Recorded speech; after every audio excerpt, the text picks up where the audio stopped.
Alors, donc la table ronde, le sujet, c'est les acteurs des filières s'engagent pour la protection de la ressource en eau dans un contexte de changement climatique. Il nous manque encore un intervenant, donc c'est Alain Mathieu du comité interprofessionnel de gestion du comté. Normalement, il devrait être quelque part, mais on va commencer quand même, parce que je n'ai vraiment aucune idée de l'endroit où il se trouve. Donc on a aussi Didier Robin, qui est agriculteur et puis aussi président de la Société coopérative agricole de déshydratation de Hauts-de-Seine. Et puis Étienne Henriot, donc agriculteur aussi, et président délégué de la coopérative Innovae, donc dans Lyon et en Haute-Côte d'Or. En Côte d'Or. Et puis Monsieur Mathieu qui est du Jura. Alors, pour commencer la table ronde, pourquoi ce thème? Donc, il a été un peu choisi avec notre comité des partenaires, le groupe de travail qu'on a construit tous ensemble. J'oublie de préciser, bien sûr, je peux aussi enlever mon masque pour parler. J'ai un micro à moi toute seule, c'est incroyable. Voilà. Donc voilà, on a chacun notre micro et on va pouvoir dérouler un petit peu. Alors, on avait prévu au début un seul micro, c'est pour ça que ça me perturbe un petit peu. C'est qu'à l'origine, donc, on devait présenter chacun notre tour les projets qui touchent à ce sujet. Voilà, on a le plaisir d'accueillir Alain Mathieu. Vous pouvez venir vous asseoir, il y a un micro et puis un siège qui vous attend. Bonjour. Donc, je rappelle que les échanges sont filmés. C'est pour pouvoir retransmettre ensuite à ceux qui n'ont pas pu s'inscrire à la journée. L'objectif donc de la table ronde, c'est d'avant tout échanger sur des méthodes, sur les préoccupations des filières, sur les leviers qu'ils ont pu identifier, qui sont à leur disposition pour agir, et que vous puissiez y trouver des pistes et des sources de réflexion pour vous-même. Donc je voudrais commencer les échanges avec Monsieur Henriot à côté de moi, qui est dans Lyon, dans la coopérative Innovae, pardon. Il expérimente donc le sarrasin et il va nous présenter un petit peu cette filière, vos attentes par rapport à cette filière et puis là où vous en êtes avec vos projets. Je vous mets les diapos. Bonjour à tous. Merci bien sûr à Alter d'avoir organisé cet événement et puis d'avoir pensé à inviter les filières et les représentants de la production.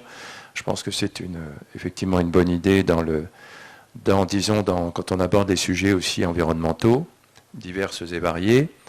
Alors certains d'entre vous me connaissent pas forcément comme président délégué d'Innovae, mais c'est vrai que je suis plus présent en tant qu'élu de chambre au niveau que ce soit département, région. Et donc, je suis effectivement élu de la Chambre départementale de Lyon, je suis élu de la Chambre régionale, président du corps territoire environnement, et donc qui m'arrive d'avoir bien sûr des relations avec Alter. Et puis, au niveau agence de l'eau, je suis président de la commission territoriale Seine-Amont. Voilà. C'est tout. Enfin, entre autres. Donc là, aujourd'hui, on avait donc échangé et je suis donc président délégué d'une coopérative qui s'appelle Innovae, qui est une coopérative, on va dire, grande culture du nord du département de Lyon et qui couvre le nord du département. On n'est pas sur d'autres départements. Et nous avons développé, il y a ça plus de 20 ans, l'idée de pouvoir trouver une valorisation supplémentaire pour nos adhérents, parce que nous étions dans une zone qui était une zone plutôt à faible potentiel et surtout loin de tout. Et on s'est dit que peut-être en travaillant sur des projets plutôt haut de gamme, on obtiendrait une meilleure valorisation. Et très vite, on a avancé sur des référentiels, des cahiers des charges, et qui intègre aussi une dimension environnementale, entre autres, et je vous en reparlerai un peu au cours de mon exposé. Donc récemment, on a travaillé sur le sarrasin, parce qu'à la demande, disons, on a construit toute une filière au niveau national, avec d'autres partenaires, et on a évoqué cette question du sarrasin, parce que c'est une plante qui était assez peu présente en définitive sur nos territoires. Bien sûr, la Bretagne connaît, c'est la principale producteur de sarrasin en France, mais c'est une plante qui intéressait entre autres les transformateurs en biscuiterie, etc. Et donc on a regardé ça de plus près pour voir si on pouvait mettre en place un cahier des charges avec diverses volets et qui pourrait obtenir une valorisation supplémentaire par rapport au prix du sarrasin classique. Donc on va balayer un peu ce qu'est le sarrasin. Alors ça commence déjà par une erreur dans les chiffres, parce que si vous faites les calculs vite fait, vous vous apercevez qu'il y a des relations entre les chiffres qui n'est pas bonne. Donc en fait, ce n'est pas 3 millions de tonnes, c'est 300 000 tonnes. Donc on n'est vraiment que sur une niche, hein, bien évidemment. Et je veux dire que le sarrasin, il ne faut pas penser comme les céréales, comme le blé ou comme les grandes cultures autres. C'est une niche, et c'est certainement une niche qui peut s'agrandir, on pense s'agrandir dans le temps, même si elle connaît quelques vicissitudes liées aux aléas climatiques. On y reviendra. Donc vous voyez que la France est un producteur à hauteur de 19 000 tonnes et consommateur à peu près dans les mêmes chiffres. On est légèrement déficitaire, tout dépend des années selon les productions. Ça avance. Faut que je monte quelques. Où? Là?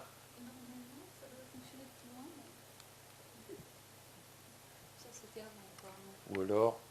Non. C'est bien les flèches là? C'est ça. Ouais.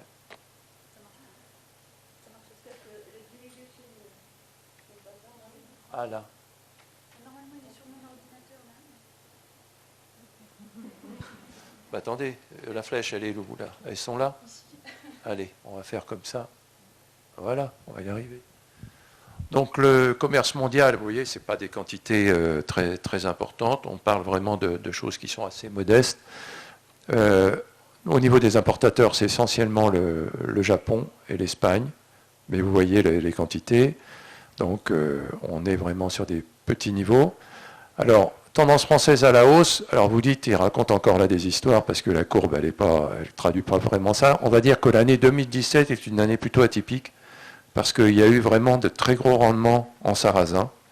Et on n'est pas sur ces tendances-là quand même aujourd'hui. Mais néanmoins, 2017 avait été effectivement une année intéressante par rapport à ça. Donc on exporte un petit peu, mais on est plutôt à être à peu près autosuffisant et à importer quand même malgré tout. En Bourgogne-Franche-Comté, vous voyez les chiffres. Donc c'est là où je vous dis que l'année 17 a été un peu exceptionnelle et qu'on retombe dans des chiffres qui traduisent les problèmes d'aléas climatiques.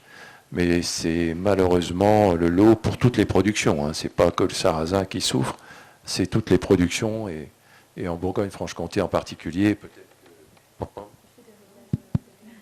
Ah.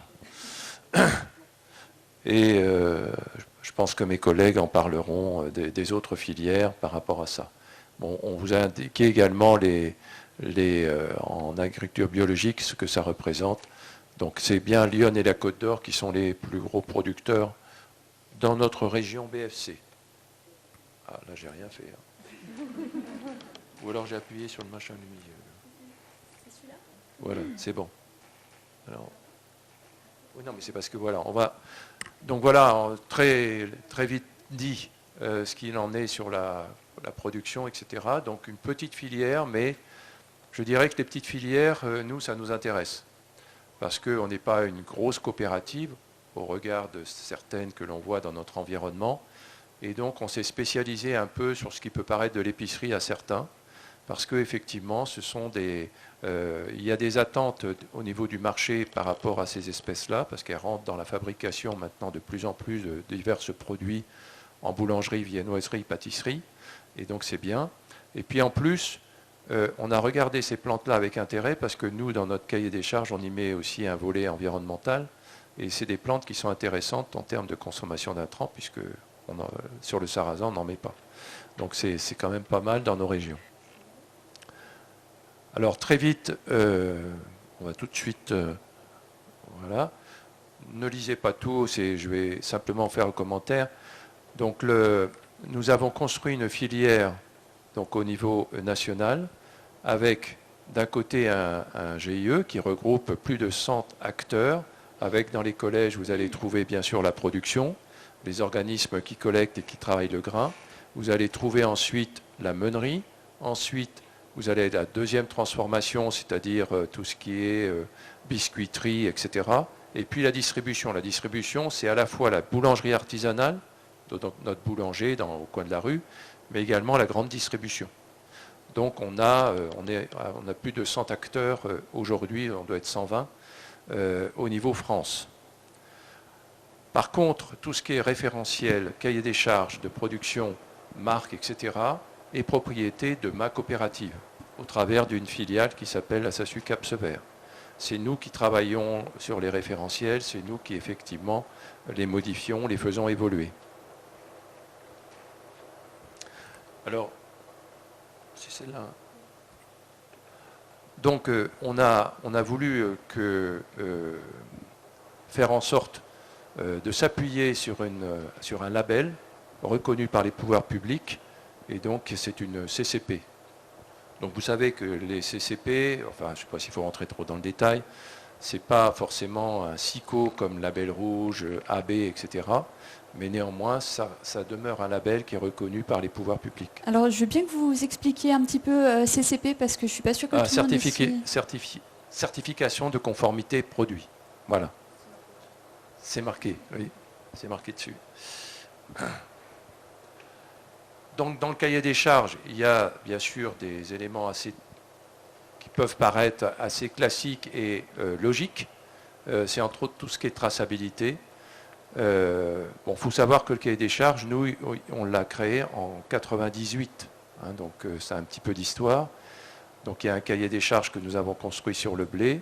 Nous avons sur le blé dur, sur le seigle, sur l'épeautre, le sarrasin. Et je crois que j'ai tout dit. Donc, il y a un cahier des charges par espèce. Alors, il y a bien sûr des travaux sur la partie agricole, où effectivement, on demande à l'agriculteur d'implanter ces cultures sous certaines conditions.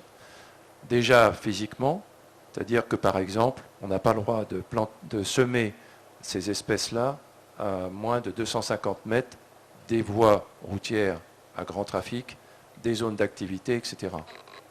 C'est-à-dire c'est un petit peu l'inverse des ZNT où la ville cherche à se protéger des problèmes de phyto. Nous, on se cherche à se protéger de la ville qui produit des polluants, entre autres des polluants organiques, physiques, etc.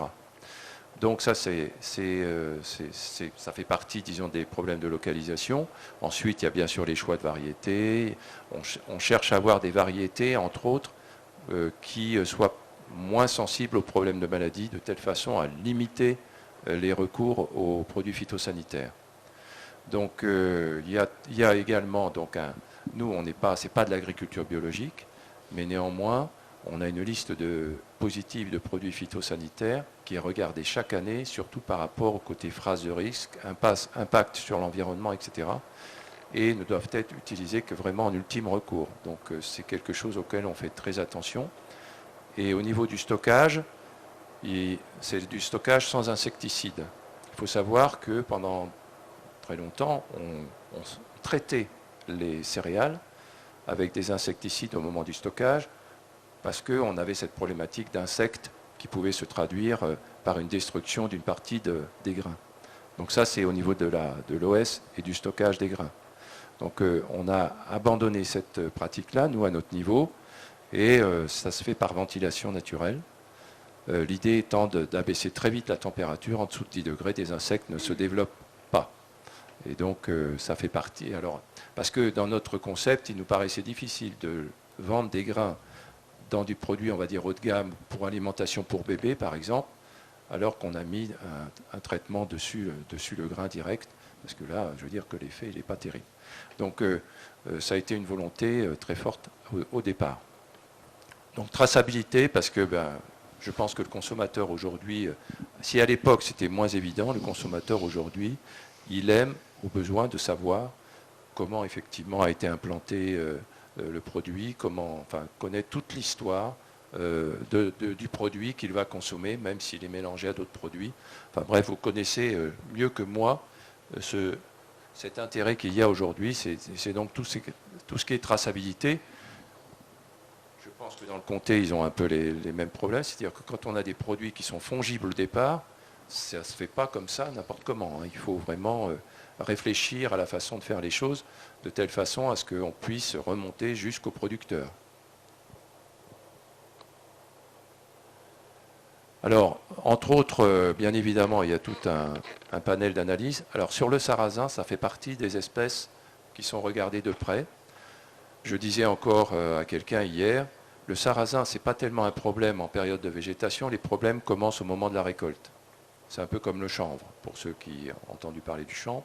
Pourquoi je dis ça? Parce que c'est une plante, si vous réussissez son implantation au printemps, voire des fois même l'été, je veux dire, une fois qu'elle est bien implantée, sa végétation va se passer sans problème en général. Donc on n'est pas embêté par la végétation en période de végétation, il n'y a pas d'intrants à mettre, enfin bref, donc on n'a qu'à regarder pousser. Par contre, au moment de la récolte, c'est une plante que l'on dit indéterminée. Je pense que certains d'entre vous savent ce que ça veut dire, c'est-à-dire que si les conditions sont réunies, elle continue de fleurir et elle fait des étages de fleurs. Ça veut dire qu'à aucun moment la plante ne meurt. Dans l'absolu, il faut un coup de gel pour qu'elle meure éventuellement, etc. Mais sinon, elle continue. Donc ça veut dire que la plante reste verte. Vous savez qu'une céréale, un blé, etc., vous le récoltez une fois qu'il est mûr, la plante elle est morte, et donc vous arrivez à récolter dans de bonnes conditions. Là, non. Donc ça veut dire qu'on ne peut pas récolter en plein, ou si on le fait, il faut que ça soit fait très très tard, une fois qu'elle a gelé, ce qui est quand même un peu dangereux et risqué. Dans certains pays, et entre autres dans des pays que je vous ai cités, eux, ils mettent du dessicant. C'est-à-dire qu'avant la récolte, ils tuent la plante avec un produit qui fait brûler la plante et donc en même temps donne la maturité à la graine. Nous, c'est interdit. Donc on ne peut pas faire ça. Donc ça veut dire qu'on a recours en fait à des techniques de récolte type endénage. On fait sécher au soleil. Alors cette année, c'était parfait. Le problème, c'est qu'il n'y avait pas trop de graines après à cause de la sécheresse, mais enfin ça, c'est autre chose. Mais disons que c'était vraiment des conditions idéales pour récolter le sarrasin cette année. Et ensuite, lorsque vous amenez vos graines donc à la coopérative pour ce qui me concerne, là, il y a tout un travail à faire. Il faut faire très très vite. Et dans le cahier des charges CRC, il faut que dans l'espace de la récolte et de la stabilisation des graines en termes d'humidité, il ne faut pas plus de 24 heures. Donc ça veut dire qu'il faut que l'on ait séché. Souvent, on est obligé de sécher les graines. Il se trouve que cette année, elles étaient sèches. Bon, on était à 14-15% d'humidité, ce qui est le bon taux d'humidité. Sinon, vous avez des problèmes de parasites, de mycotoxines, entre autres, qui se développent et qui posent de gros problèmes. Il faut donc éliminer tous les déchets qui sont présents avec la graine, de telle façon à éviter ça. Parce que sinon, c'est la catastrophe au niveau de la qualité. Donc c'est valable pour toutes les espèces, mais celle-ci est assez... par rapport à ça, il faut faire très attention. Donc pas question de laisser un tas dans la cour, etc. Sinon, c'est foutu. Bon, ça, on vous redit un peu le principe de la CCP dont on parlait tout à l'heure. Donc c'est validé par les pouvoirs publics. Il y a 3 caractéristiques communicantes pour promouvoir le CRC certifié. Donc, bonne pratique de culture, vous allez me dire, c'est un peu fourre-tout, mais néanmoins, il y a tout ce que je vous ai dit en termes de positionnement des parcelles, etc. Donc, nous, on a aussi ventilation à l'air naturel. On a aussi un volet biodiversité que l'on met en place, alors qui n'est pas applicable qu'à la parcelle, c'est applicable à l'exploitation. C'est-à-dire qu'un agriculteur qui s'engage avec des contrats CRC, que ce soit du sarrasin, du blé ou autre, doit avoir un volet biodiversité. C'est-à-dire qu'il doit rendre compte de ce qu'il fait en termes d'action en faveur de la biodiversité. Alors vous savez, vous avez des cahiers des charges privés qui obligent à faire ce genre de choses. Par exemple, vous avez l'Harmonie qui vous propose de mettre en place des couverts mellifères. Nous, on n'a pas voulu, mettre une mesure autoritaire. Ce que l'on fait, c'est qu'on veut qu'il y ait des mesures qui soient en cohérence avec ce qui existe dans le territoire. C'est-à-dire, si vous avez une espèce qui est protégée, ben, vous faites l'espèce protégée, vous devez adhérer, disons, à la protection de cette espèce protégée dans le territoire. Comme c'est un cahier des charges qui s'applique au territoire français, c'est vrai que je n'ai pas forcément la même espèce à protéger, que je sois dans la région centre, que je sois dans le sud-ouest, dans le sud-est, etc. Donc on essaye d'avoir un peu cette logique-là, avec des actions, bien sûr, sur le maintien des haies, des sujets que vous connaissez bien, enfin, qui paraissent assez naturels à faire, mais qui néanmoins doivent être donnés, et on fournit des indicateurs, et on renseigne des indicateurs. Ces indicateurs sont synthétisés au niveau aussi national pour pouvoir effectivement rendre compte un peu de ce qui se fait dans toutes ces démarches-là. Ben voilà. Merci, Monsieur Henriot, pour toutes ces J'espère précisions. que je n'ai pas été trop bavard. Ne vous inquiétez pas. J'aimerais qu'on parle maintenant du cahier des charges, justement, de la filière comté avec Alain Mathieu, puisque le cahier des charges donc, de l'AOP comté est en pleine révision. Est-ce que vous pourriez nous expliquer un petit peu ce qui est mis dedans et puis voilà, où en êtes-vous là-dedans? Simplement une chose que j'ai oubliée quand même, qui est quand même important, c'est qu'il y a une valorisation supplémentaire pour l'agriculteur. C'est-à-dire qu'au départ, je vous ai dit, on cherchait une valorisation. Et donc, par exemple, dans le cas du sarrasin, puisqu'on en parle, on va dire que la graine vaut environ aujourd'hui 350 € tonne. On rajoute 40 € tonne pour celui qui fait du CRC. Voilà. C'est à moi. Bonjour à tous. Alors, je trouve que la météo se prête bien pour parler de l'eau. Je ne sais pas si c'était programmé comme ça, mais en fait, il suffit de programmer une réunion pour que l'eau tombe. Si on connaît la recette, ça nous arrangera bien. Je me présente donc Alain Mathieu. Moi, je suis producteur de lait pour la fabrication de comté dans le Jura, 2e plateau, 950 mètres d'altitude. Et puis juste, je donne cette précision-là parce que le thème c'est l'eau. Notre exploitation en GAEC, elle est située sur un territoire où on a 3 périmètres de protection de captage d'eau qui se superposent ou qui s'additionnent. Donc c'est aussi une problématique qu'on connaît bien. Alors, je croyais que le temps nous était compté avec 10 minutes, mais je vois que l'interlocuteur d'avant a profité. Alors je me dis, je vais peut-être aussi en profiter un peu, mais c'est aussi ce qui caractérise peut-être les gens du monde agricole, c'est de parler de leur métier avec passion. Donc voilà, si je suis trop long, il faudra aussi me couper.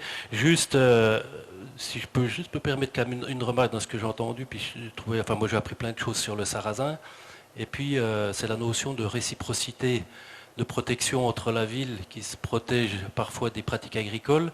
Et j'entendais aussi que sur le sarrasin s'était posé des questions pour dire comment on se protège de la ville. Donc je trouve que c'est une notion qui est intéressante d'approche globale et collective d'un territoire et des productions. J'ai prévu, pour essayer d'être assez concis, voilà. Alors, Marie, je vais vous laisser à la technique, je vais pas. Voilà. Voilà. Donc ça, c'était histoire de donner un petit peu je ne sais pas si c'est moi qui suis trop près ou. J'ai oublié de le rappeler, il faut éteindre les téléphones dans la mesure du possible parce que ça fait des interférences avec les micros.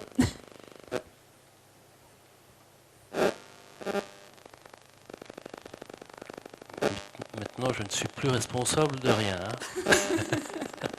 Voilà. Donc, quelques rappels sur la filière comté rapidement. Le cahier des charges, une promesse globale et puis des exemples concrets. Je ne sais pas si c'est moi, je m'éloigne des exemples concrets concernant la préservation des ressources.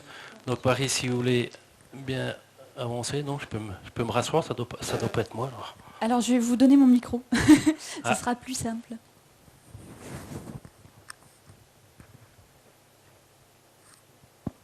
Si ça peut changer quelque chose, allons-y. Donc, quelques rappels sur la filière comté. Donc vous avez la carte à gauche qui délimite le territoire de la filière comté, avec tous les points symbolisent les acteurs de la filière, alors les fruitières. Donc une filière qui s'étend sur 4 départements, même si on a plus l'habitude de dire le Jura, le Doubs, sur pratiquement l'intégralité des surfaces, le nord du département de l'Ain, et puis une partie, quelques communes du département de Saône-et-Loire. 280 000 hectares qui sont engagés dans la filière comté, 2400 exploitations agricoles, 140 fruitières, 14 maisons d'affinage, 14 000 emplois directs et indirects. Et puis en termes de chiffre d'affaires, c'est autour de 650 millions d'euros de chiffre d'affaires, ce que représente la filière comté. Voilà, rapidement pour une présentation. Alors le concept quand même de l'appellation d'origine protégée, alors qu'on appelle protégée depuis que c'est une protection européenne, depuis 1996, mais auparavant, et pour la filière comté, c'est 60 ans d'appellation d'origine à l'époque contrôlée, donc c'était simplement une reconnaissance française, c'est devenu protégé depuis que c'était une reconnaissance européenne. Le concept qui s'étend au fil des époques, c'est une protection et une promesse globale qui est derrière le concept d'appellation d'origine protégée, qui était quand même à l'origine un zonage pour protéger le consommateur qui, après les catastrophes sur le vin, les pouvoirs publics s'étaient rendus compte que des consommateurs qui achetaient du vin qui était étiqueté de la provenance d'un territoire sur lequel il n'existait plus de vignes. Donc c'était déjà une garantie au consommateur que le produit qu'il achetait provenait bien d'une zone de production, appellation d'origine. Donc c'est l'origine, les savoir-faire et le goût. Aujourd'hui, et c'est pour ça que ça fait le lien aussi avec la préservation des ressources, et dans les ressources il y a l'eau, on est dans un concept qui s'élargit au fur et à mesure que les appellations d'origine avancent dans leur cahier des charges, et aussi au fur et à mesure que la société a des attentes qui sont évolutives et qui sont nouvelles. Donc c'est pour ça que j'ai fait le choix d'intituler ça une promesse globale. Alors aux consommateurs, à la société, et puis tout ça c'est pour préserver l'identité du comté, parce qu'il n'y a pas d'appellation ni de modèle économique qui dure sans un modèle économique qui crée de la valeur et de la richesse pour que les acteurs puissent aussi durablement exercer leur métier. Donc si on peut continuer. Donc pour symboliser cette promesse globale d'une appellation d'origine, elle s'inspire aussi de ce que maintenant, assez couramment, on appelle le développement durable, avec ces 3 piliers, le pilier social, le pilier économique et le pilier environnemental, donc qui nous intéresse plus aujourd'hui.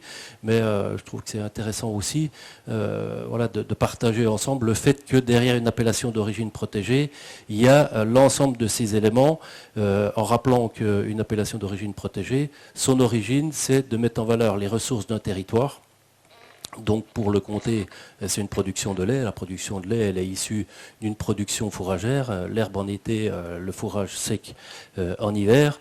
Et donc sur le volet environnemental, si le territoire est généreux en termes de production fourragère et de ressources, l'eau en fait partie, on aura un territoire qui exprimera aussi un potentiel de production important. Et si le territoire devient moins généreux, et là on aborde la question du changement climatique, l'appellation d'origine protégée est aussi en réaction à ces difficultés du climat, l'appellation est soumise aussi à voir ses productions diminuer. Donc juste quand même sur le volet social, Marie, si vous voulez bien avancer un petit peu, pour symboliser ça, c'est la définition de ferme familiale, d'installation de jeunes, c'est-à-dire la transmission sur les fermes, mais aussi dans les fruitières et dans les maisons d'affinage des acteurs. Donc c'est juste quand même pour symboliser ça. En Franche-Comté, dans la filière comté, on est à peu près à une installation pour un départ si on prend en considération les fermes. Donc c'est aussi, c'est aussi ce qui symbolise la dynamique d'une appellation d'origine protégée.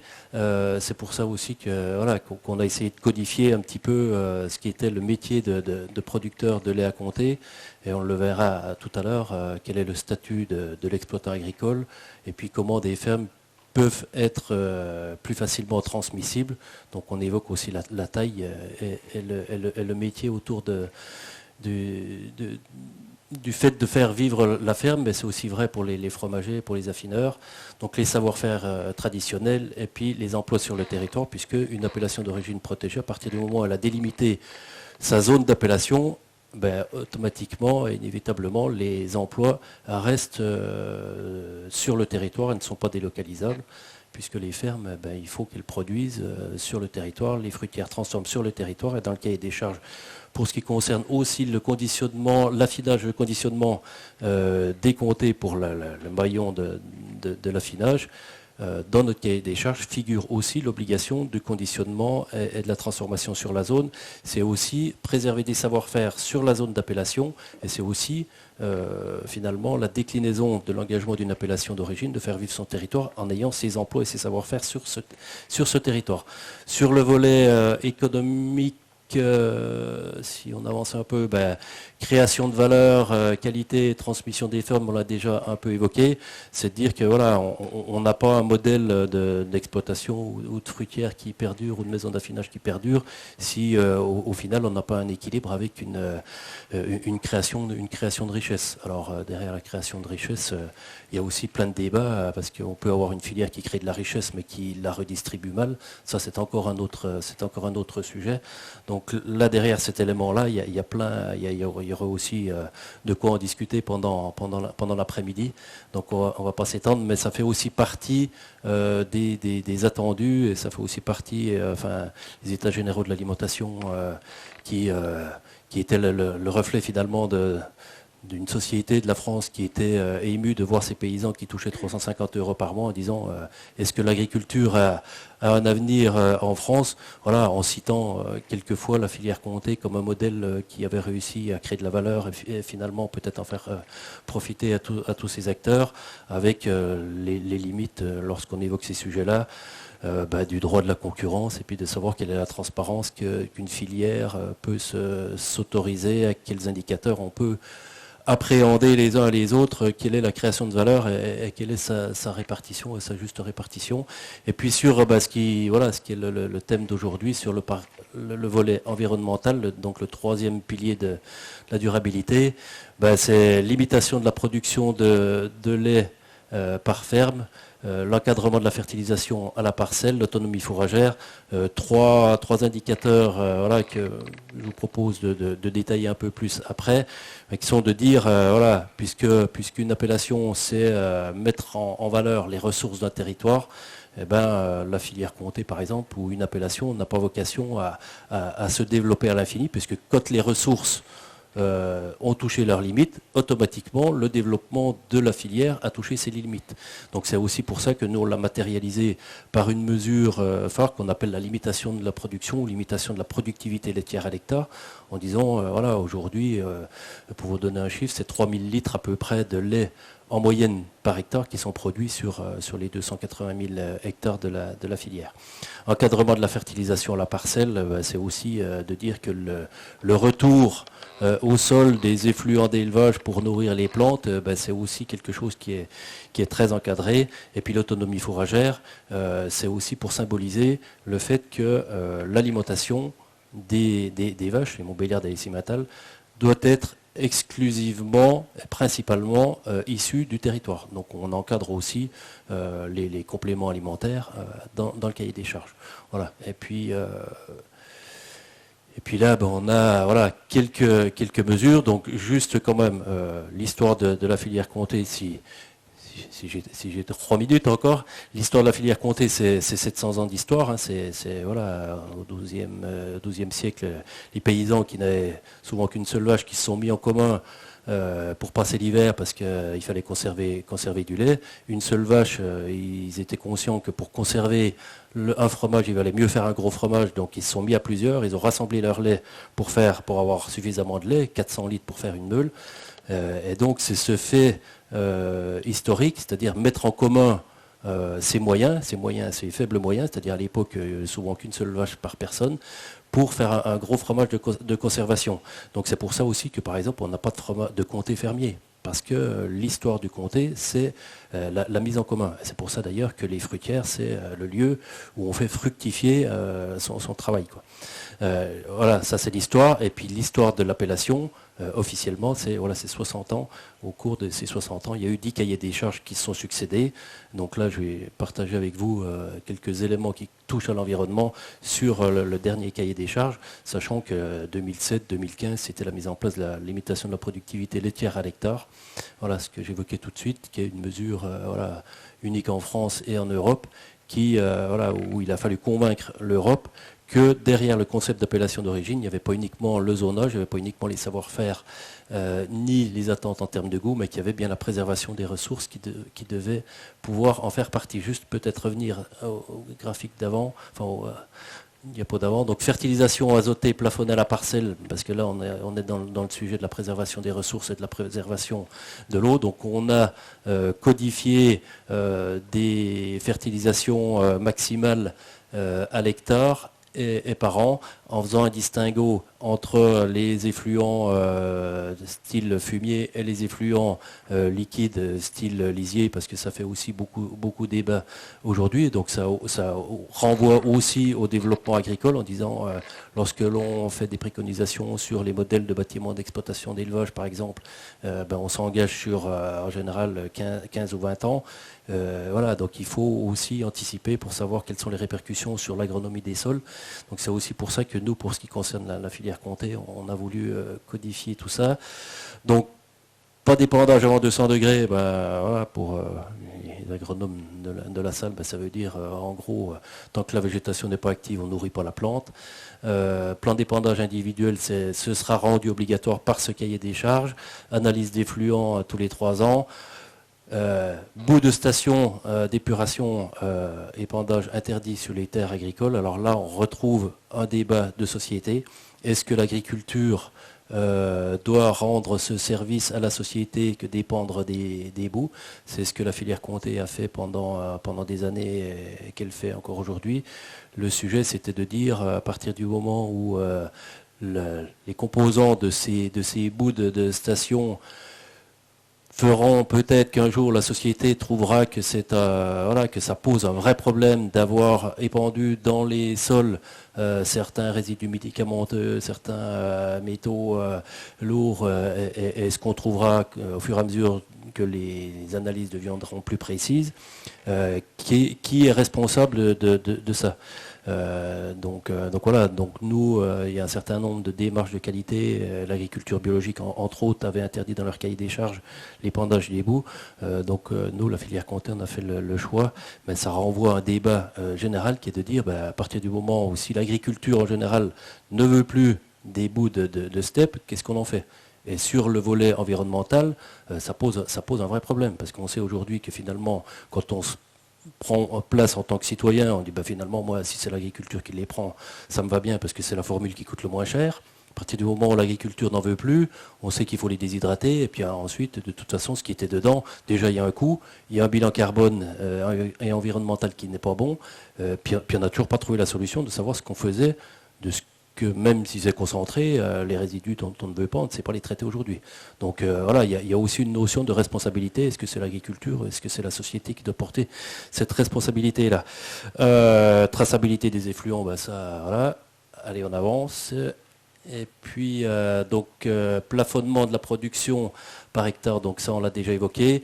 Plafonnement du nombre de vaches par producteur. Donc ça, c'est aussi une notion qui va avec la dernière ligne, c'est la limitation de la taille des fermes.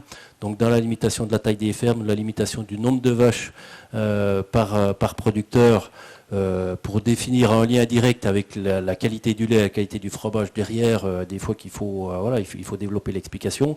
Nous, l'explication, c'est de dire que derrière la promesse globale d'une appellation, il y a la qualité du lait, et le débat, ça pourrait être de dire la ferme des 1000 vaches peut peut-être faire du lait aussi bon que la ferme moyenne de la filière Comté qui a 350 000 litres de lait avec 50 vaches. Nous, derrière cette mesure-là, c'est de dire que c'est complémentaire, et derrière la limitation de la taille des fermes, aujourd'hui, il y a 2400 fermes sur l'appellation.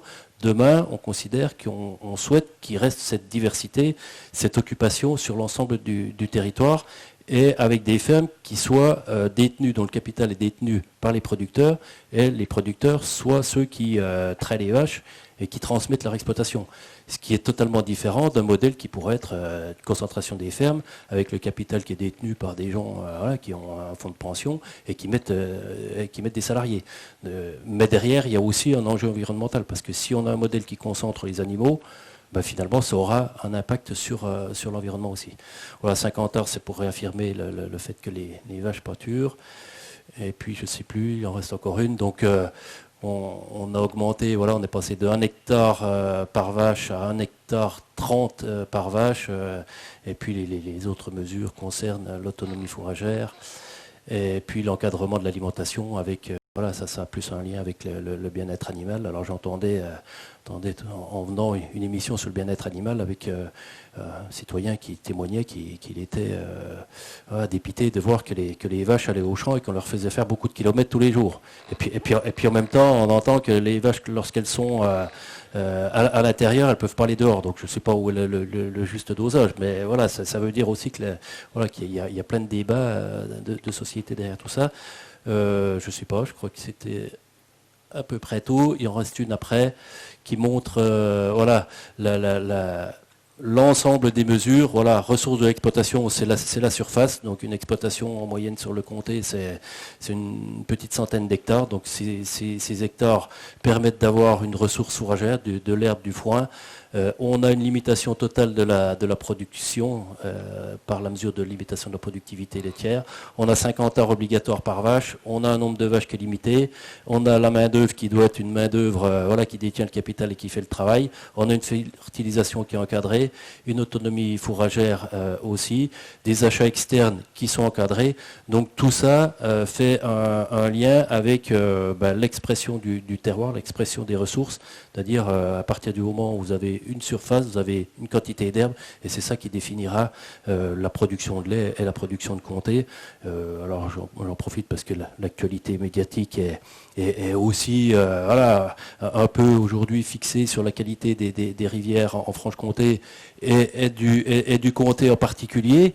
C'est pour ça que je me permets aussi d'évoquer que la croissance de la filière comté, qui est passée de 35 000 tonnes à 65 000 tonnes aujourd'hui, puisque c'est la réalité de nos chiffres, c'est faite parce que, quand on voyait tout à l'heure 280 000 hectares, quand on met en corrélation ces surfaces actuelles avec l'évolution du développement de la filière comté, on a par exemple 35 000 hectares qui sont venus rejoindre la filière comté au cours des 15 dernières années, qui ont permis par cette politique d'accueil, d'exploitation qui n'était pas dans des systèmes de production sous signe de qualité. Donc c'est ces surfaces, ces exploitations qui ont rejoint la filière comté, qui ont permis par exemple de faire en sorte que les productions des mentales ont rejoint le comté et que d'autres productions ont aussi rejoint le comté.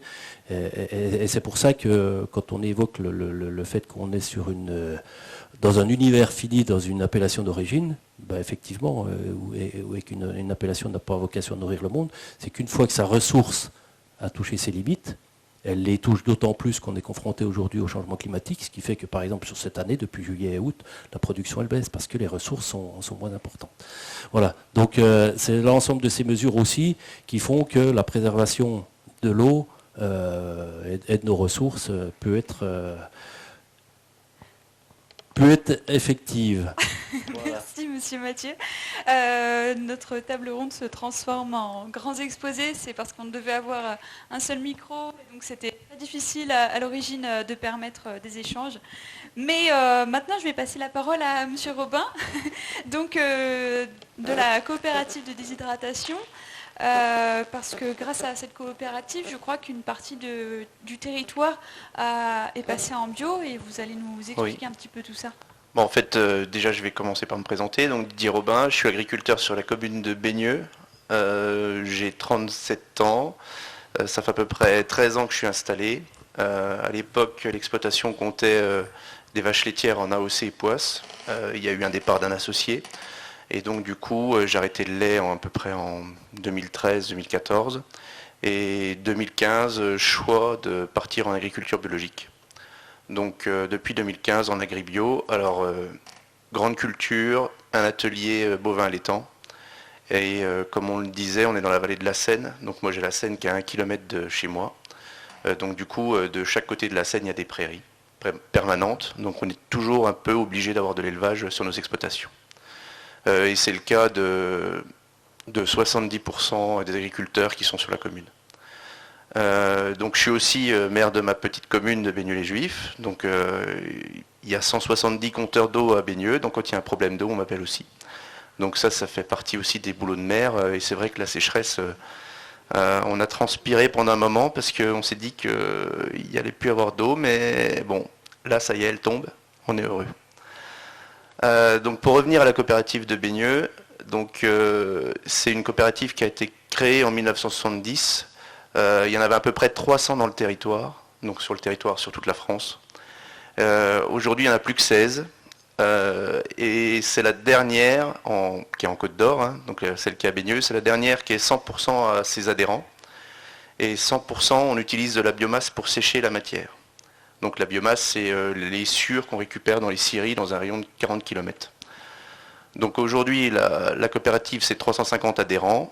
On collecte 1600 hectares de luzerne, dans un rayon de 40 km aussi. Donc cette coopérative, elle a été créée au départ pour être autonome alimentairement sur nos exploitations. Donc mon grand-père, mon père, ils ont créé cette coopérative, vraiment, donc pareil, un groupement de plusieurs agriculteurs, pour créer un outil industriel. Il faut vraiment se mettre ça dans la tête, c'est un outil industriel au service des agriculteurs. Donc aujourd'hui, on ramasse 1600 hectares, il y en a à peu près la moitié en bio, donc 800 hectares de bio, 800 hectares de conventionnel. Donc je suis aujourd'hui le président, mais on est 12 administrateurs, donc dedans il y a des éleveurs, il y a les différents territoires, parce qu'on va du Châtillonnais au Montbardois, et quasi jusqu'aux portes du Val-Suzon, là, pour ceux qui connaissent. Et du coup, cette coopérative, donc au départ, chaque agriculteur reprenait sa luzerne, bien souvent parce qu'il avait des bovins chez lui, donc c'était pour donner à manger à ses animaux. Et aujourd'hui, on a de plus en plus de fermes céréalières. Donc il y a 10 ans, on a eu un changement de cap, c'est-à-dire que maintenant les agriculteurs laissent leur luzerne à la commercialisation, donc à la COP. Nous, on la collecte et on la vend l'hiver. En fait, c'est un peu ça. Et le deuxième changement qu'il y a eu depuis 10 ans, donc c'est le passage de tous ces hectares en bio qui ont eu lieu. Il y a eu une grosse vague en 2015, mais à partir de 2012, ça a commencé. Alors, bien souvent, nos adhérents avaient un souci. Ils avaient un captage sur leur exploitation. Tout le temps des problèmes récurrents de produits phyto qu'on peut retrouver ou même d'azote. Et c'est vrai qu'il y a une partie qui est passée à ce moment-là en bio. Alors, il y a une meilleure valorisation en bio qu'en conventionnel. On est autour de 90 € de la tonne qui reste pour un agriculteur. Quand on est en conventionnel, il reste 45, moitié. Et pour ce qui est du rendement hectare, alors là on essuie la 4e sécheresse ou année difficile. Donc en moyenne, on est entre 7 à... Enfin, non, on peut dire 4, parce que cette année, on va être autour de 4 tonnes de matière sèche hectare. Donc on est autour de 4 tonnes à... Moi, j'ai connu en 2009 12 tonnes. Voilà. Donc il faut savoir que dans la Marne, on est autour de 12 à 14 tonnes de moyenne, quoi. Donc Alors après, on se différencie sur une chose. On parlait tout à l'heure d'épicerie. Ça peut faire sourire, mais c'est vrai qu'aujourd'hui, on a vraiment un produit qui est qualitatif et on arrive à se différencier, entre guillemets, de la Marne, qui sont vraiment des gros producteurs. Nous, on est vraiment le tout petit pousset. Sur les 16 COP qui restent en France. On est vraiment la petite puce, quoi. Les irrésistibles gaulois, c'est nous. On est là. Et en fait, on fait un travail complètement différent des autres. On va approcher certaines qualités qu'eux ne font pas et on est reconnu là-dedans. Et du coup, on a aussi une proximité avec nos copains suisses qui, eux, sont très dépendants et aussi ont besoin de nourriture de qualité et ils sont très très férus de luzerne. Donc après, quand on a un outil industriel comme ça, en fait, on est obligé de lui faire avaler un volume. Et ce volume, vu qu'on l'a pas depuis quelques années, s'il y en avait 300 et qu'il ne reste plus que 16, bon déjà il y a eu le choc pétrolier, parce que toutes les DESI à l'époque tournaient au pétrole lourd. Donc en 79, au premier choc pétrolier, il y en a déjà la moitié qui ont giclé. Et ensuite, il y a un coût industriel qu'il faut répercuter. Et donc du coup, on est obligé de faire différents produits. Donc là, c'est ce qu'on a vraiment essayé de faire depuis maintenant presque 15 ans. Il y a déjà le granulé de bois. Là, on en fait à peu près à hauteur de 3000 tonnes. Donc au tout départ, on était les tout premiers à en faire. Ensuite, vu j'ai dit qu'on prenait autour des scieries du coin à 40 km, donc on a cette spécificité-là dans le métier du bois, c'est qu'on n'utilise que du feuillu, alors que les autres sont au 100% résineux. Donc là, même si on a la qualité DIN+, malgré tout, on a quand même une concurrence.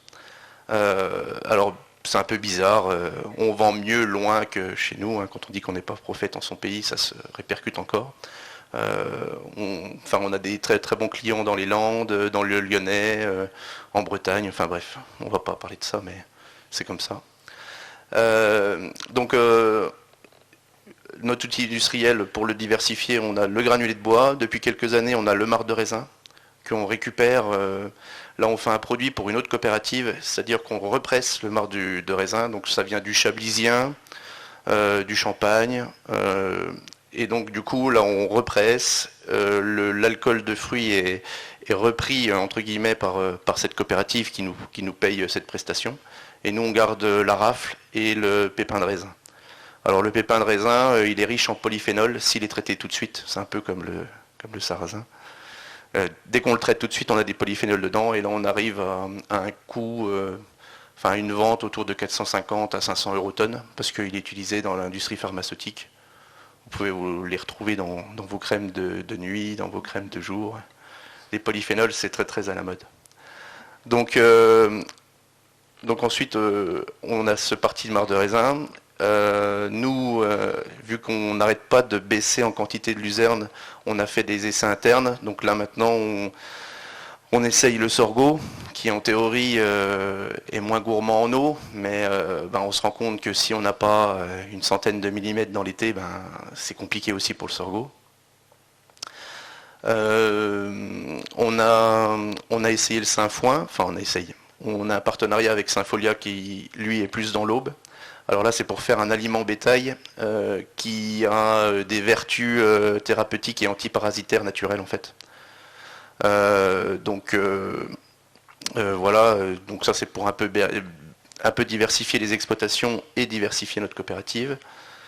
Et en autres produits, alors on fait un petit peu d'issue des céréales, mais c'est anecdotique. Et là, depuis quelques années, on fait donc de la paille. Donc on achète de la paille à nos adhérents.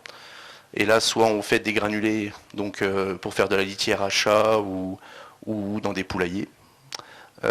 Ou alors de la paille défibrée qui là aussi part en Suisse, quoi. Donc on rééclate la tige et on remet en balle. C'est pareil pour la luzerne, on a deux produits, donc soit le granulé, soit la balle, donc on appelle ça rumiluse. Donc c'est de la luzerne, on appelle brun long, donc ça fait des tiges comme ça, de cette taille-là à peu près. Et là, par exemple, pour une ration qui va être à base d'ensilage de maïs, vu que les vaches sont en acidose, on met ce correcteur. Et ça permet les piquants font une meilleure rumination de la vache, quoi. Ça, mon collègue pourra mieux vous en parler que moi. Même si le maïs sans silage n'est pas utilisé en comté, donc. Mais on en voit un petit peu de luzerne en comté. Donc voilà pour la DESI. Alors après, c'est vrai que c'est un monde compliqué. Donc on a dit il y a une valorisation un peu mieux en bio. Alors bon, la luzerne c'est une légumineuse, c'est vrai que j'ai pas trop parlé de la plante en elle-même, parce que c'est quand même notre corps de métier. Alors c'est une plante qui est entre guillemets un peu magique, hein, parce qu'elle capte l'azote de l'air et elle le remet dans le sol. Donc ça en bio, je suis pas technicien très poussé, mais en fait, si on n'a pas cette base-là dans une rotation, si on n'a pas de la luzerne, on ne peut pas faire un bon blé derrière. C'est quoi un bon blé? C'est un blé de qualité, propre, qui produit un petit peu quand même, malgré tout en bio, il faut quand même qu'on arrive à produire. Et surtout, il y a de la protéine dedans. Et derrière la luzerne, on a déjà fait des mesures, quand on parlait de 100 unités d'azote, derrière un hiver, on retrouve nos 100 unités d'azote. Donc, après, ça ne faut pas le dire aux marchands d'engrais. Mais c'est vrai que là, on est sur un système qui arrive à vivre. Et c'est vrai que aujourd'hui, notre coopérative a des soucis de rentabilité du fait de ces différentes sécheresses. Donc on fait partie de plusieurs projets, que ce soit le contrat de transition écologique ou avec nos amis de Sequana. Donc on fait partie de tous ces systèmes-là qui peuvent être innovants et qui peuvent surtout amener une rentabilité à nos agriculteurs. Parce que tout le début de rotation, on l'a, notre rentabilité, donc que ce soit la luzerne, le blé, forcément derrière luzerne, on va arriver à faire un bon blé, puisque la luzerne va tout remettre dans le sol. Mais derrière, il y a tout ce qui est orge, sarrasin. On est en train d'étudier une filière sarrasin aussi, parce qu'on a des producteurs de gâteaux de sarrasin juste à côté de chez nous. Donc ça, c'est quelque chose qui est dans les clous, mais nous, ce qu'on voudrait, c'est pouvoir vraiment accompagner l'agriculteur vers une... Parce que la transition écologique, elle s'est déjà faite un petit peu. Hein. Je vous ai parlé de tous ces hectares qui sont passés en bio. Mais vraiment qu'on soit reconnu sur peut-être un bio du Châtillonnais ou quelque chose d'un peu plus global, où là, on n'a pas les outils, déjà de 1. De 2, on a un manque d'accompagnement. Et de 3, on n'a pas de visibilité à long terme. Quand on a dit que le bio était aidé ou qu'il allait être mieux aidé, je crois qu'on n'est pas dans la bonne région. Parce que certaines régions, ils ont le maintien de l'agriculture biologique, nous on l'a perdu.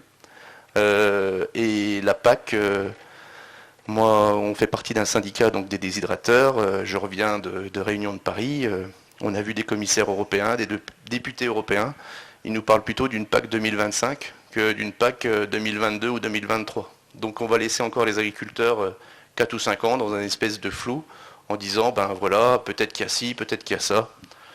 Donc après, c'est compliqué d'avoir une vision à long terme et c'est ce qui nous manque le plus en agriculture aujourd'hui. C'est de savoir où c'est que vous voulez nous emmener. Voilà. Merci beaucoup, Monsieur Robin. Merci à tous les trois d'ailleurs. Je pense que ce qui ressort beaucoup de vos présentations à chacun, c'est ces aspects sociaux, économiques et environnementaux qui est une partie prenante de vos métiers. Je voudrais maintenant qu'on ait un petit échange avec le public, si certains veulent apporter leur pierre à l'édifice, poser des questions à ces messieurs. Donc comme pour ce matin, il faudra d'abord lever la main, je vous attribuerai la parole et puis je vous demanderai de parler fort avec votre masque pour qu'on puisse vous entendre. Voilà, est-ce que certains veulent réagir, poser des questions? Ou est-ce qu'on vous a tous endormis? Eh bien, moi j'ai des questions. Déjà, je pense que à chacun, donc en tant qu'AOP, enfin avec une AOP Comté, ou bien avec Monsieur Henriot, votre CCP, vous disiez aussi, Monsieur Robin, que voilà, le bio c'était intéressant, mais vous ne savez pas jusqu'où ça peut aller. Il y a quand même une question ça questionne un petit peu nos pratiques, nos systèmes, et je voulais savoir un petit peu pour vous trois, à celui qui voudra répondre, qu'est-ce que, pour vous, le changement climatique, qu'est-ce qui vous impacte le plus? Est-ce que c'est vraiment sur cet aspect social et économique que vous le ressentez? Social et économique. Alors, déjà, les problèmes climatiques, nous, on est au cœur du sujet parce qu'on a des animaux. Donc, qui dit animaux dit il faut leur donner à boire. Moi, depuis le mois de juin, Je pense qu'on promène de l'eau et après la nourriture depuis le 15 juin. Donc le changement climatique, on l'a vu. Après le changement économique, je veux dire, si on ne se remet pas en question sur nos exploitations, c'est les entreprises. Dès qu'on a un souci, si on ne passe pas par un virage, je pense que des exploitations peuvent arrêter. Alors après, dans un système compté où là c'est très stable, où c'est très maîtrisé en amont, après c'est pas pour ça qu'ils n'ont pas des difficultés. Hein. Je pense que ça peut être compliqué aussi, mais quand on a une valeur entre guillemets, une constance, c'est plus facile. Nous, par exemple dans le Châtillonnais, avec des faibles potentiels, moi j'ai certains de mes collègues cette année qui ont fait autant que moi en conventionnel qu'en bio, quoi. Ils ont fait 3 tonnes en conventionnel. Je veux dire, comment on peut être viable sur des exploitations comme ça. Alors, certes, nous, on a des grandes surfaces, mais quand on fait un déficit à l'hectare, plus on a d'hectares, plus on a de déficit, quoi. Donc, le virage du bio pour le secteur châtillonnais, je pense qu'il y a beaucoup de monde qui réfléchit parce que là, il y a eu beaucoup de passages encore, même cette année. Je pense.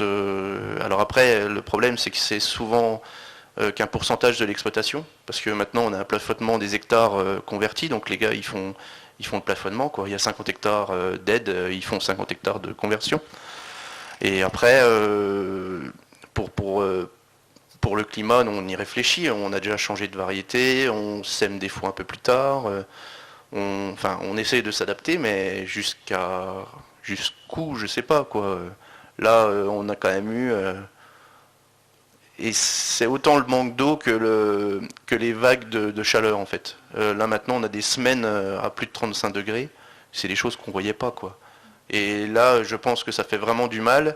Et le fait que ce soit la 2e ou 3e année, je discutais avec des gardes de l'ONF, dernièrement, il y a même des arbres, nous, en forêt, qui sont en train de mourir, quoi. Je veux dire, là, on va arriver dans un problème... oui, je sais pas. Alors après, on nous promeut aussi, là, on regarde ce qui se fait, l'agroforesterie ou ces choses-là, mais là, on n'est pas sur des années qui sont vraiment propices à planter des arbres, quoi. Hein. Même... Et monsieur Henriot, justement, par rapport à ces vagues de chaleur, il y a de moins en moins de jours de gel. Pour le sarrasin, c'est un problème, puisque vous disiez que c'est une plante qui a besoin d'un coup de gel pour que ses fleurs fanent. Non, parce que en fait, la culture du sarrasin, on n'attend pas qu'il gèle pour le récolter. Hein. C'est quand c'est une culture principale. Ça peut se faire quand le sarrasin, par exemple, est cultivé en dérobé. Alors, en dérobé, ça veut dire que c'est entre 2 cultures. Et vous savez qu'on recherche toujours la couverture maximum des sols entre 2 cultures pour éviter les problématiques de pollution diffuse et nitrate en particulier. Donc on essaye dans Lyon, de toute façon, on est directive nitrate, on est classé en zonage directive nitrate, donc de toute façon, c'est quelque chose qui s'applique déjà depuis plusieurs années. Et donc, c'est d'avoir une couverture des sols. Le sarrasin peut y contribuer. Il a un autre avantage, c'est que c'est une plante mellifère. Donc le monde de l'apiculture aime que le sarrasin, parce qu'en plus, l'été, vous savez qu'il n'y a pas tellement de fleurs autres. Donc le fait d'avoir du sarrasin permet de produire du miel. Même si c'est un miel, pas terrible, mais enfin bref. Mais néanmoins, voilà, oui, il est costaud. Mais néanmoins, voilà, c'est plutôt ça. Et alors, ce sarrasin qui est fait un peu en dérobé, effectivement, on peut se trouver, certains de mes collègues l'ont dit, des fois ils trouvent la solution, c'est-à-dire qu'ils vont le récolter ou ne pas le récolter, et des fois ils le récoltent si par exemple il a gelé, etc., que la plante, on a des conditions requises. Mais sincèrement, il faut rechercher plutôt une culture principale qui est menée normalement, etc., en bonne et due forme. Sinon, sur le changement climatique, il n'y a pas de secret, je pense qu'il ne faut pas... la résistance du végétal en général et des animaux, quand on a les temps que nous avons là, c'est quand même compliqué. Hein. De toute façon, moi je vois sur mon territoire, il y a un petit peu d'élevage. Bon, les éleveurs, ils vont chercher, ils alimentent leurs animaux en eau et en fourrage. Ça a commencé pour certains au mois de juin. Et ça s'est prolongé jusqu'à maintenant. Et une vache, c'est 300 litres d'eau. Enfin, je ne sais pas, je dis peut-être des bêtises, Alain, il le dirait mieux que moi. Mais, et en plus, on lui donne du fourrage. Donc, ça veut dire qu'elle a besoin d'eau aussi. Parce que, voilà. Donc, bref, on a cette problématique-là. Donc, se pose, c'est pour ça que j'évoquais ça aussi, se pose la question aussi des réserves d'eau sur le territoire. Je sais que c'est un sujet un peu tabou, qui un peu bouscule les choses, mais néanmoins, si on n'arrive pas à organiser ça de façon raisonnée, bien évidemment, avec peut-être des choses qui sont multi-usages. Là, on me citait, je ne sais plus, c'est ce matin, je crois, ou là, enfin, je ne sais plus qui c'est, nous disait. Ah oui, c'est tout à l'heure, oui. On nous a cité un village qui, ma foi, son captage, il était à sec. Donc, on va être obligé quand même de raisonner des choses. Au niveau du végétal, c'est un peu la même chose. Je veux dire, le végétal, il faut quand même de l'eau un peu de temps en temps, sinon ça ne fonctionne pas. Et donc, on est cette année, il faut le dire, avec une année globalement, on a des résultats qui sont inférieurs à 2016. Donc 2016, qui elle, c'était pour une autre raison, c'était trop humide. Mais c'était une année catastrophique et on est avec une année encore catastrophique. Et moi, dans mon territoire, sur ma coopérative, on est agréé bio, donc on a des adhérents qui font du bio, on a doublé la surface en bio. Il faut savoir d'ailleurs que Lyon, je crois, on dit ça, Lyon est le premier département pour les productions végétales en bio.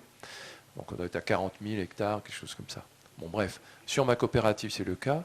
La collecte a été, ils ont perdu plus en collecte que le conventionnel. Donc je veux dire, c'est un vrai problème, la problématique du changement climatique. Alors après, est-ce que c'est passager, pas passager, j'en sais rien. Mais enfin, il y a bien une tendance, moi qui ai commencé en 78, je suis un peu plus âgé que c'est Didier, c'est ça. On n'avait pas ces situations-là de commencer la moisson au mois de juin. Je veux dire, souvent on commençait la moisson au mois de juillet. Oui, elle est finie en général. Au mois de juillet, on a terminé la moisson. Avant, on allait jusqu'à la mi-août, enfin dans mon territoire. Donc il se passe effectivement des choses. Donc après, on n'a pas de remède miracle. Donc il faut bien qu'on en soit conscient. On essaye d'espérer que sur la génétique, on puisse avoir des plantes plus tolérantes. Le travail que l'on fait pour allonger aussi les rotations aujourd'hui, pour se substituer à des grandes cultures qui sont en difficulté, comme le colza, qu'on voit de moins en moins, néanmoins, on est souvent sur des espèces estivales. Et donc, elles sont confrontées à ces problématiques de l'eau. Le pois chiche, c'est pareil, c'est une espèce qui est plus gourmande en intrants. Le chanvre en est un autre exemple. Donc voilà, donc c'est quand même, on est confronté à quand même des difficultés. Et avec, de mon point de vue, des régions type plateau de Bourgogne, que vous connaissez bien, où si vraiment on ne trouve pas de solution ensemble, il peut y avoir de la déprise. Il faut qu'on en soit conscient. Parce que, bon, monsieur citait des rendements à 3 tonnes, des choses comme ça, on peut le supporter une année, mais le supporter... Oui, on morfle plus sur le plateau, quoi. En fait, on a parce que nous, on a 400 mètres d'altitude, donc mettons qu'on veuille y mettre une culture de printemps, des fois, on a des coups de gel jusqu'au 1er avril, quoi. Donc, du coup, coup de gel au 1er avril et coup de sec au 15 juin. Donc, ça laisse pas beaucoup de temps,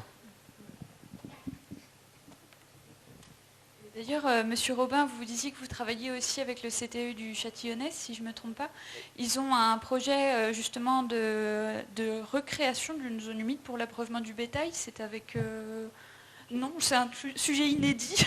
Non, mais c'est plus peut-être avec Sequana, mais après, ça c'est quelque chose qu'on... Enfin, si on a des demandes pour refaire... ça c'est quelque chose qui peut faire avec le syndicat de l'eau, mais... Oui, vas-y, Christine.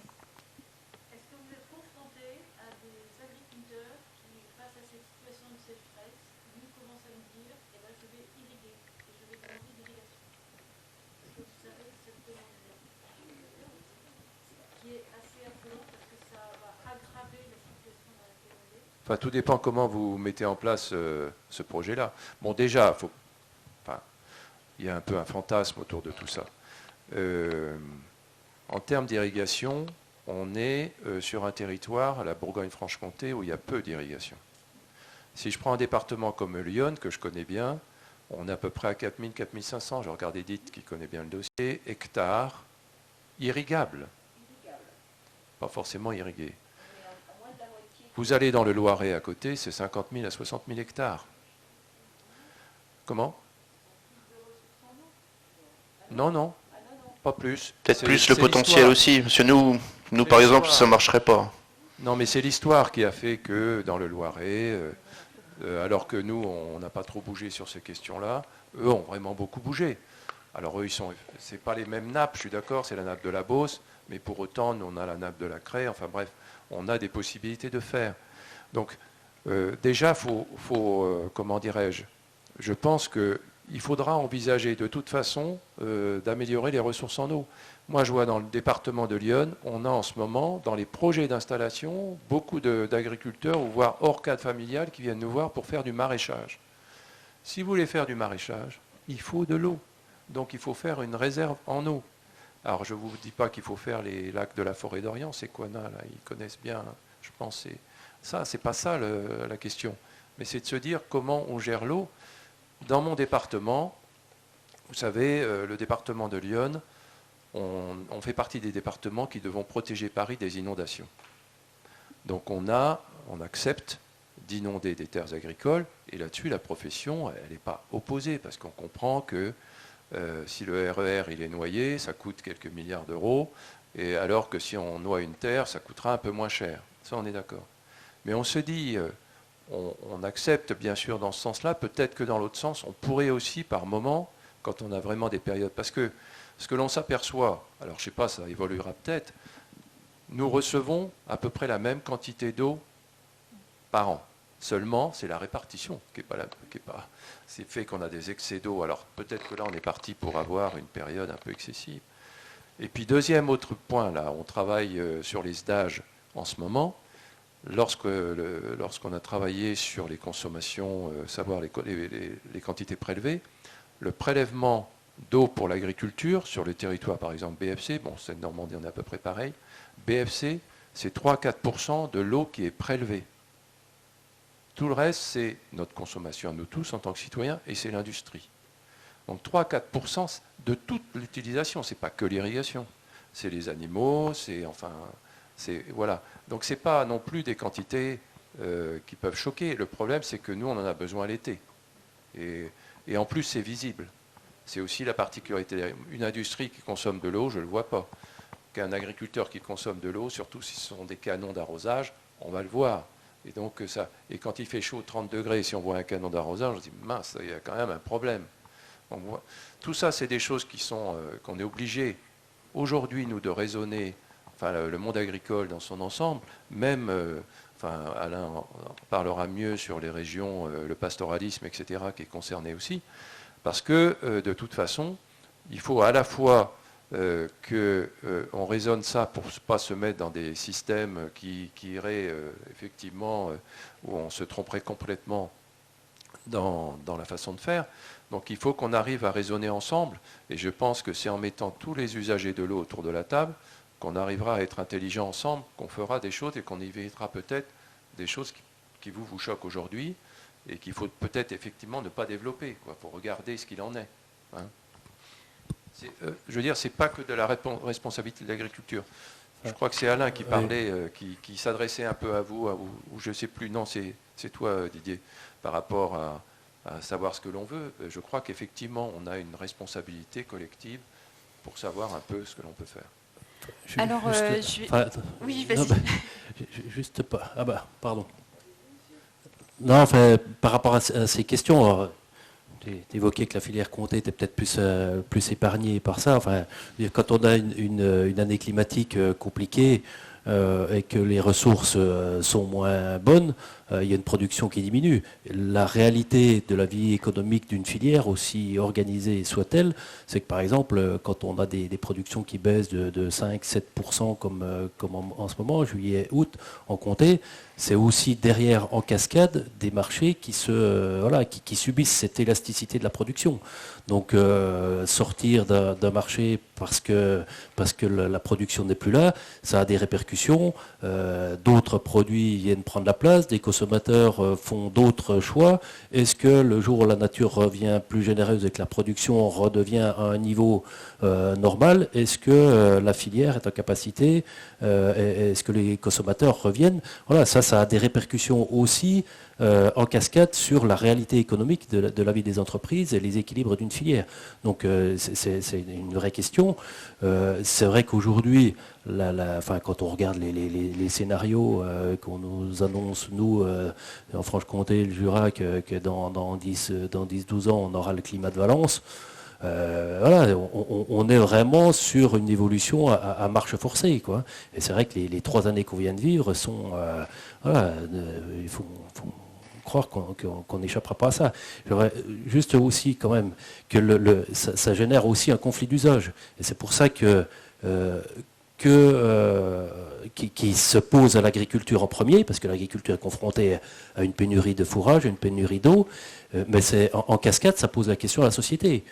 Quelle agriculture on veut, comment on cohabite sur un territoire par rapport aux ressources que l'on a. Et nous, juste à titre d'exemple, en 2018, certains secteurs de l'AOP étaient à la limite d'être considérés comme les animaux devant délester pour mettre en priorité la ressource en eau à la population.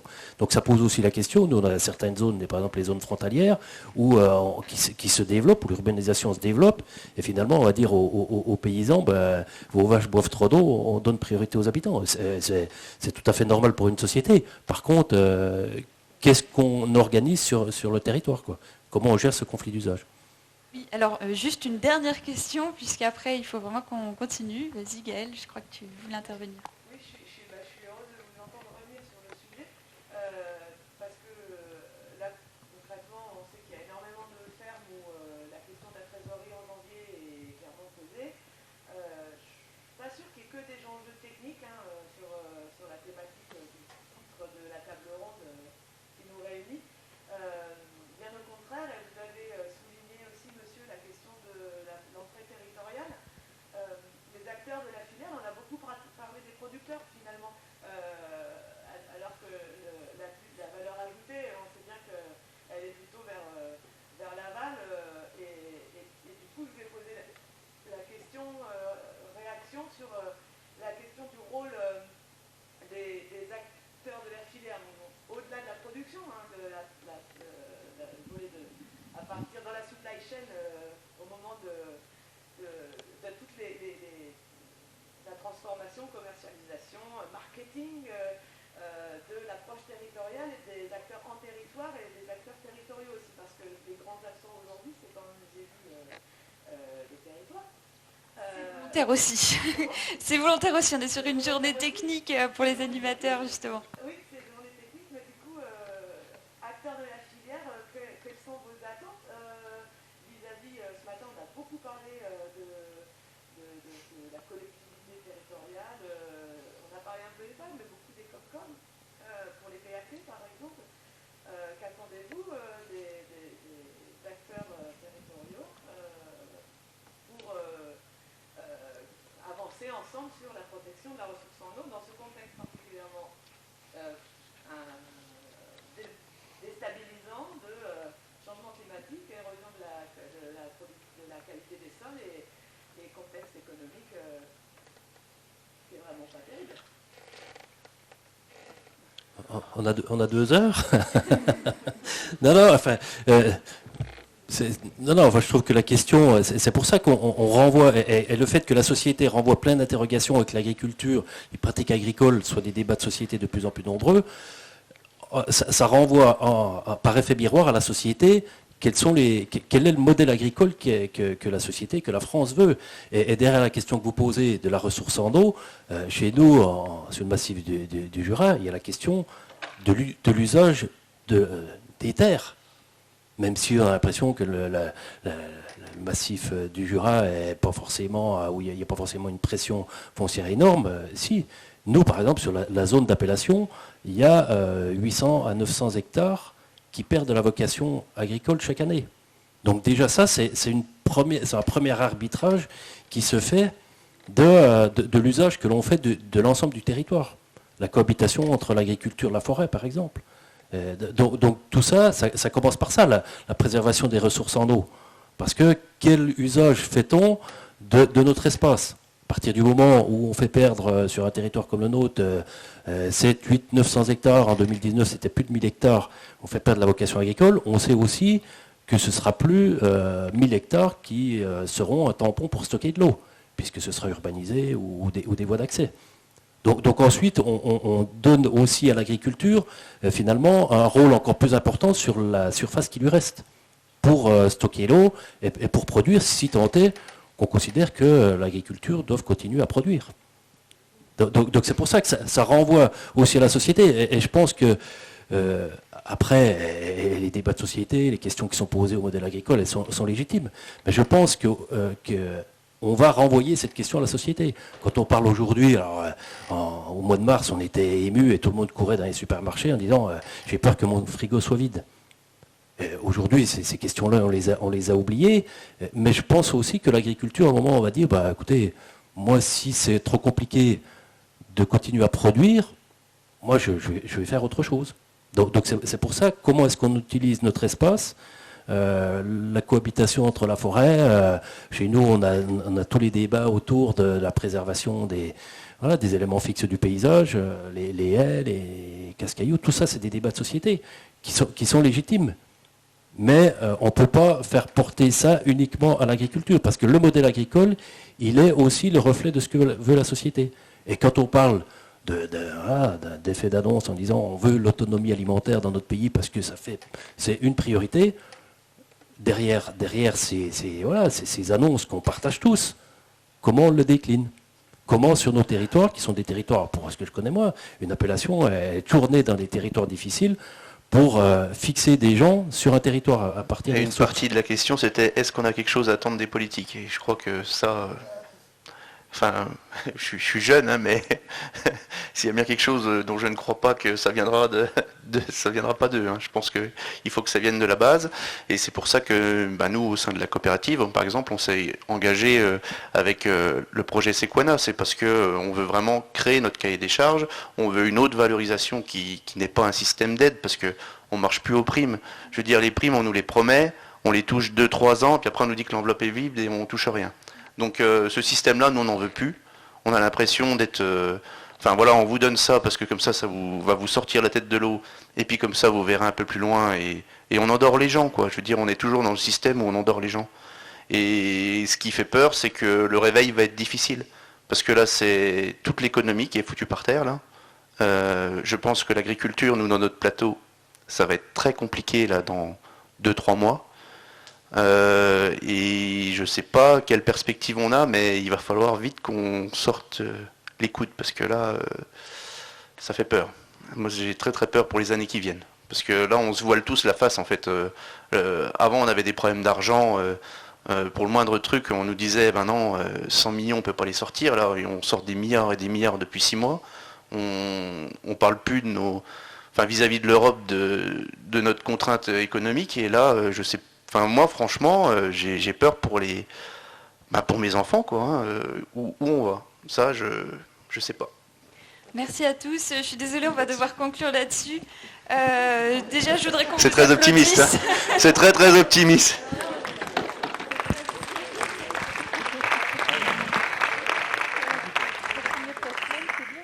Non, on croit à l'avenir, quand même. Oui.